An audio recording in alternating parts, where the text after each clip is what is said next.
नमस्कार आप सभी को। मेरा नाम है अशोक वीर यादव एडवोकेट और मैं आप सभी के लिए लीगल एडवाइस पर वीडियोस अपलोड करता हूं, जो कि आप सब लोग उसको लाइक करते हैं, पसंद करते हैं, शेयर करते हैं और सब्सक्राइब भी करते हैं। और अब तक अगर आपने इस चैनल को सब्सक्राइब नहीं किया तो तुरंत कर लीजिए और दूसरे लोगों तक भी इस जानकारी को पहुँचाइएगा। बहरहाल आज मैं बात करता हूँ कि जो पति हैं उनके ऊपर उनकी पत्नियाँ जो हैं वो कुछ झूठे फॉल्स केसेस लगा देती हैं।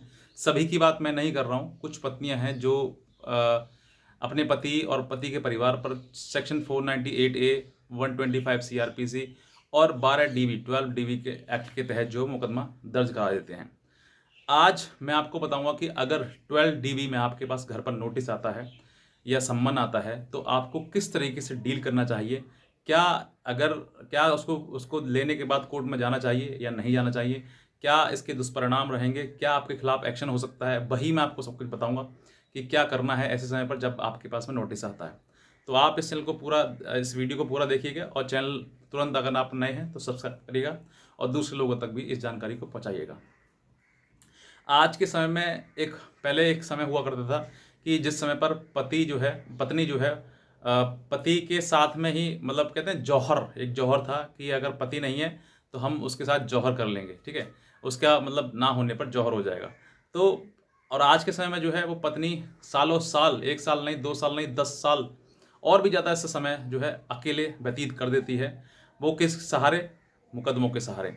वो चाहती है कि हमारा पति जो है हमारे पैरों में आके गिर रहा है, हमसे माफ़ी मांगे, हमारे माफ़ी मांगते हुए जैसे फिर मैं कहूँ वैसे वो करे, मेरे जूते की नोक पर वो रहे। ऐसे मैंने कई डायलॉग सुने हैं जो कि महिलाएं जो हैं कोर्ट में आकर अपने पति से कहती हैं। मैं सभी महिलाओं के लिए नहीं कह रहा हूँ, कुछ महिलाएं हैं जो कि बहुत ही ज़्यादा बिगड़ैल हैं, बहुत ही ज़्यादा उनका जो व्यवहार है एक कहते हैं गुस्सैल टाइप का। वो सोचती हैं कि बस मेरे जैसे अनुसार है वही पूरा ससुराल जो है वैसे ही करे, जैसे मैं कहूँ, जैसे मैं अपना हुक्म चलाऊँ वैसे चले, वरना इसके अलावा अगर इसके अलग कुछ हुआ तो मैं केस कर दूंगी। और वो केस के सहारे जो है पूरे जीवन व्यतीत कर देती हैं।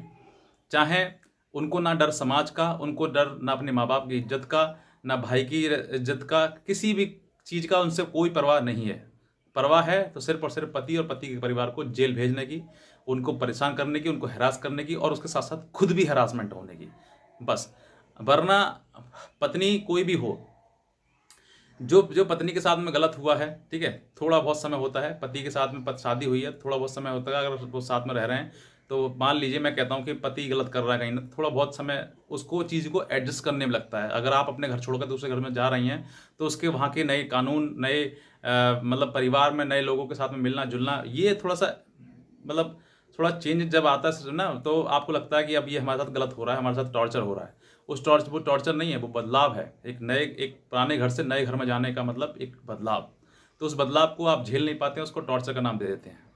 तो आज मैं आपको बताता हूँ, क्योंकि हस्बैंड जो है ऐसे बहुत सारे उनके ऊपर केस जब हो जाते हैं, सेक्शन 498 होता है, DB होता है, मेंटेनेंस होता है, तो बहुत ज़्यादा घबरा जाते हैं। वो सोचते हैं कि अब हमें क्या करना चाहिए। परेशानी इतनी आ जाती है उनको, मेंटल मतलब कहते हैं डिप्रेशन की वजह से पूरा रात उनको नींद नहीं आती है और घर परिवार जॉब वगैरह सब कुछ छूट जाती है उनके।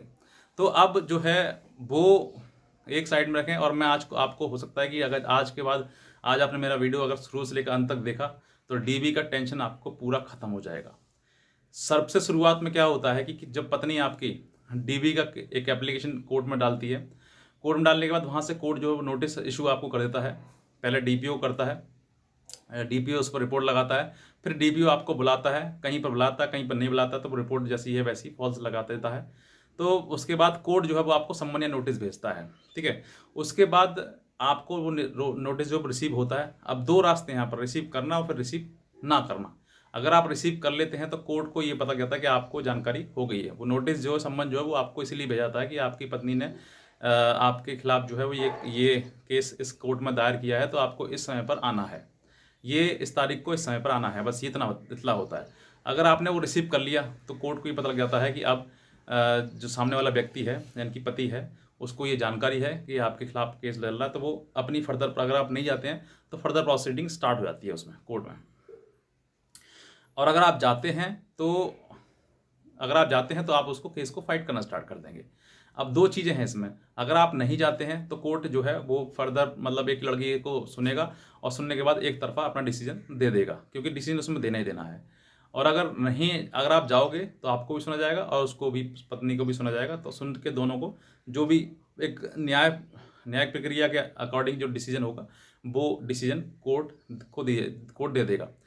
अब बात आती है यहाँ पर घबराने की और ना घबराने की, डरने की और ना डरने की। सबसे पहली बात तो ये कहता हूँ मैं कि ये डीवी मेंटेनेंस 498A में इनका भविष्य ही ये है कि सिर्फ और सिर्फ डराना और कुछ नहीं।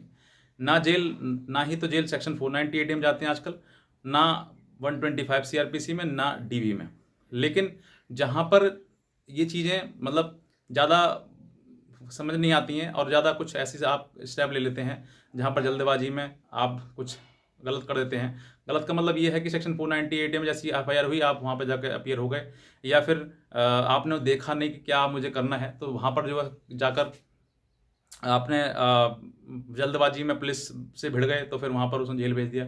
ऐसा कभी कभी हो जाता है, तो आपको ये चीज़ों को ध्यान रखना है। हालांकि कोर्ट जो है वो अब सेक्शन 498A में भी नहीं भेजता है। डीवी में आपको जाना नहीं है। डीवी में जो है वो सिर्फ और सिर्फ आपके ऊपर कुछ मेंटेनेंस, कुछ मतलब चार्जेस आपको लगा दिए जाएंगे, या फिर कोर्ट जो है फाइनल जो जजमेंट देगा उसमें ये कह देगा कि आप ऐसी जो डोमेस्टिक वायलेंस करते हैं अगली बार से नहीं करेंगे। तो सेक्शन 13 में, डीवी एक्ट जो सेक्शन 13 में, उसमें कहा गया कि वायलेशन अगर आप कोर्ट में का जो आदेश है उसका उल्लंघन करते हैं तो आपको सजा का प्रावधान है, उसमें फिर है प्रावधान। लेकिन फाइनली जो है कोर्ट जो है वो आपको यही कहेगा कि आप इसको, पत्नी को रखिएगा, और जो खर्चा वगैरह है, थोड़ा बहुत एक्सपेंसेस हैं उसको वो दे दीजिएगा।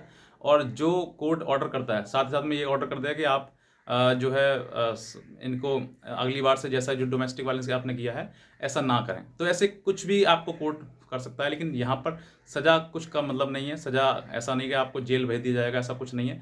आपको डरने की आवश्यकता नहीं है। और जो नोटिस अगर आपके पास में आता है तो चाहते हैं आप तो अपीयर हो जाइए, नहीं आप चाहते हैं तो आप फाइनल जब जजमेंट हो जाता है उसको आप अपर कोर्ट में जो है, हायर कोर्ट में जो है उसको चैलेंज कर सकते हैं। तो वहाँ पर भी आपको रिलीफ मिल जाएगा और वहाँ पर भी आप बच सकते हैं। तो बहुत सारे रास्ते हैं बचने के लिए। धीरे धीरे आप स्टेप टू स्टेप उसको करेंगे तो आपको बहुत ज़्यादा राहत मिलेगी और आप इन सब चीज़ों से बाहर निकल जाएंगे। यानी कि डरने की आवश्यकता बिल्कुल नहीं है आपको।